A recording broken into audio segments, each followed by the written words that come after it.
Népéoun, le président du MEDEF, bonsoir. Bonsoir. Alors d'abord un mot sur votre nomination puisqu'on ne vous y attendait pas.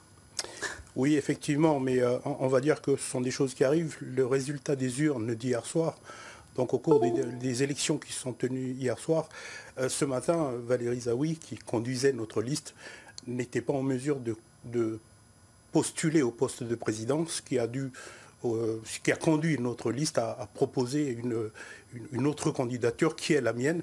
Ce qui était pour nous important, c'était qu'est-ce que j'apportais à travers ma candidature, si ce n'est l'esprit d'ouverture et le fait de pouvoir fédérer l'ensemble des entreprises calédoniennes pour mener les chantiers qui nous attendent. D'ailleurs, lors de votre première on va dire, interview que vous avez accordée à Nouvelle-Calédonie, la première radio, vous avez beaucoup parlé du terme « uni ». Oui, je pense que c'est important qu'au sein du MEDEF, il y ait cet esprit d'unité qui se dégage de manière très forte.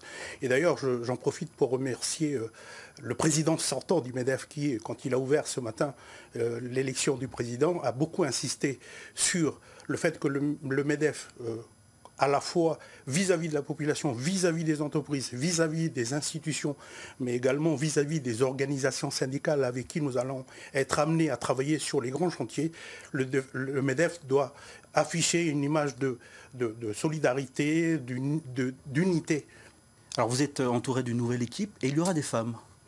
Oui, alors ça c'est une grande satisfaction et j'en suis d'ailleurs très ravi dans la mesure où j'ai été élu président mais accompagné de 2 vice-présidentes issues toutes les deux des 2 listes concurrentes au cours de ces élections.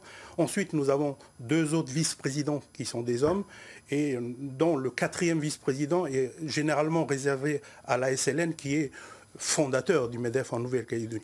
Alors vous étiez sur la liste de Valérie Zaoui, vous l'avez dit, qui elle prenait la continuité, alors que Divi Bartra, lui, voulait un changement de méthode et de priorité. Où est-ce que vous vous situez? Tout l'intérêt de la réunion de ce matin et la volonté qui a été exprimée par le président sortant, et j'en profite pour les saluer les équipes précédentes qui ont œuvré pour que le MEDEF soit ce que l'est MEDEF aujourd'hui.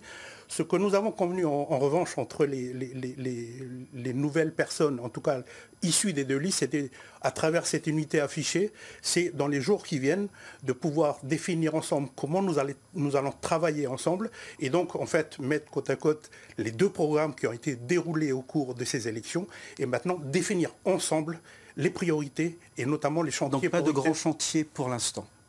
Personnel en tout cas. Voilà, pour respecter l'unité qui a été annoncée ce matin, nous allons ouvrir très rapidement dans les jours qui viennent les discussions pour la définition des chantiers prioritaires que conduira la nouvelle équipe et notamment mettre en place les instances et les outils pour que le MEDEF se mette rapidement au travail. Un mot sur la relance de l'économie, comment est-ce qu'on va s'y prendre et avec quels moyens? Aujourd'hui, le contexte que l'on connaît à travers la pandémie, mais également les échéances institutionnelles qui sont à venir, méritent que le MEDEF se mette en place rapidement, définisse, comme je l'ai dit, l'ensemble des équipes définissent ensemble les priorités, et la question de la relance économique sera bien évidemment, encore une fois, au centre des préoccupations, mais je pense que les semaines qui viennent seront des semaines importante pour définir la méthode. Mais ce que je voulais juste retenir aussi, c'est cette nouvelle équipe du MEDEF, j'en suis ravi qu'elle soit révélateur et soit à l'image de la société calédonienne et représentative des hommes et des femmes, des entreprises calédoniennes. Et pour terminer, Samuel Népéoun, disons les choses. Un Kanak, patron des patrons, c'est une première responsabilité particulière. C'est une première, effectivement. C'est une responsabilité particulière aussi, mais je pense que suffisamment motivante et en termes de challenge pour l'accepter et faire en sorte que le mandat qui nous attend, pas seulement le président du MEDEF, mais l'ensemble de l'équipe puisse mener à bien les différents chantiers qui nous attendent. Merci Samuel Népéoun d'avoir répondu à notre invitation.